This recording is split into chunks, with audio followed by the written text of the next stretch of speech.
lurking and lingering off the southeast coastline.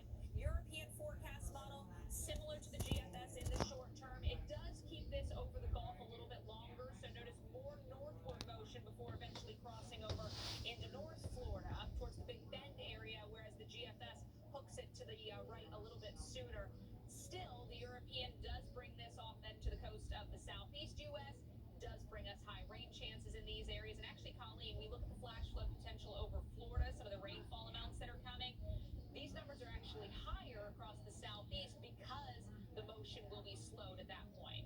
And I know, Alex, you mentioned it, but there's going to be a lot of question marks still and a lot of changes here as we continue to watch this wave turn into what's expected to be Debbie. And so I don't want you to get too wrapped up in the exact areas and the rainfall numbers, because that could change a bit, but I hope you can see the bigger picture that a lot of Florida is going to be getting some significant rainfall. And so a lot of places, even if you're not right in the center of that path, you can still have around 4 to 6 inches of rain. And you can see the flash flood threat is extensive as we go through Saturday, Sunday, and Monday. So I hope this kind of gives you a broad brush of just what we're expecting. And even if the track changes a little bit, you still have that understanding that there is going to be a huge part of Florida. A severe thunderstorm warning has been issued for our area. Keeping that track a little farther to the north around Cedar Key, so you get around the Nature Coast and then getting up toward Jacksonville before it spurts across areas of the Carolinas. But right now there would be around 5 to 8 inches of rain. Now, the GFS is a little farther to the south in terms of some of the rainfall. So you can see it takes it a little more around Tampa Bay, Fort Myers, and then moving up into Orlando.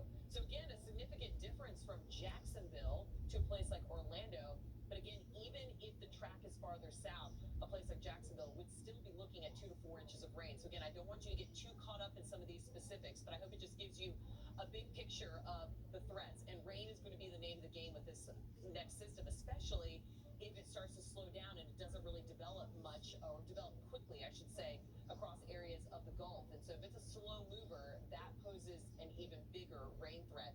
So let's break this down. This is for South Florida. So right now we do have tropical storm watches that extend across the Keys. A lot of rain and wind headed in your direction as we head through tomorrow.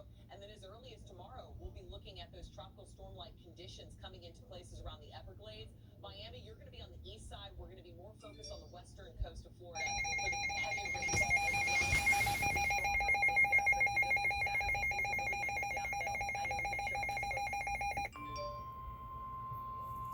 The National Weather Service in Mount Holly, New Jersey has issued a severe thunderstorm warning for Chester County in southeastern Pennsylvania until 4 p.m. At 3:07 p.m., a severe thunderstorm was located over Gap, or 9 miles south of New Holland, moving east at 25 miles per hour. Hazard, 60 miles per hour wind gusts. Source, radar indicated.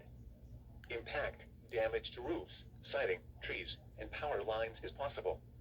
Locations impacted include Westchester, Pottstown, Coatesville, Downingtown, Parkersburg, Honeybrook, Elverson, Homeville, Cochranville, Putown, Mount Vernon, Marshallton, Leonville, Markwood, Glenmore, Chester Springs, Leonville, Shadarville, West Goshen, Stowe, and Adlin.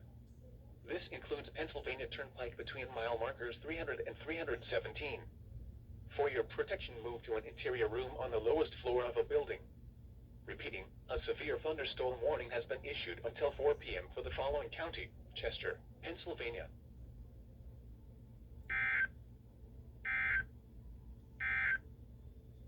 Here is the